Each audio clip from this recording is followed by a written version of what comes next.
Alright, amanya bampita yekolera era nga amawulire agakagwa ku desk yange ekiro kino ekyolwaleero agega omuyimbi ow'akadongo kamu Nakinku Master Vicente Ssegawa.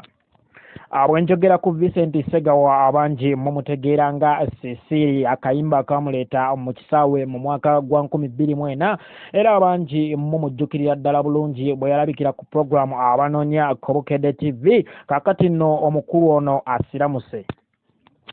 Master Vicente Ssegawa olunaku lwaleero asobodde okutoola shahada n'agamba nti okuva n'olwaleero ye musajja musiraamu ebintu byonna ebyensi abitadde era n'alangirira nti okuyimba akutadde neweebuuza ffe abawagizi bagenda tukola atya. Anyway ebadde choice ye naye nga Master Vicente Ssegawa mu butongole asiramuse era n'ava mu kuyimba nga n'ensonga jawa nti okuyimba sitaani, Allah takkiriza kuyimba era tewali muyimbi aligaba jana, tewali muyimbi aligenda mu bwakabaka bwa Allah.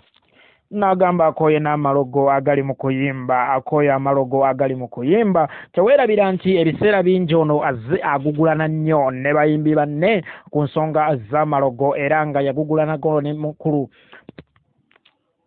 farm manager gwe bayita Abdumulasi we yagamba nti yamusanga ku malaalo ng'amuloga ne Master Vicente Ssegawa n'amwanikulira mu kayimba balemeddwa okwekolera nti be bantemako nti bansanga ku malaalo ye gwe nanyega yani.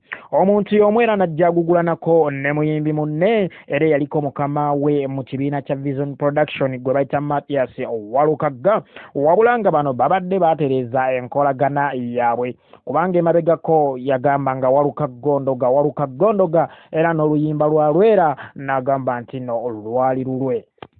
Bino byonna Master Vicente Ssegawa olubigasegase n'agamba kanzira eri Allah n'asiramuka era n'okuyimba n'akuviramu ddala.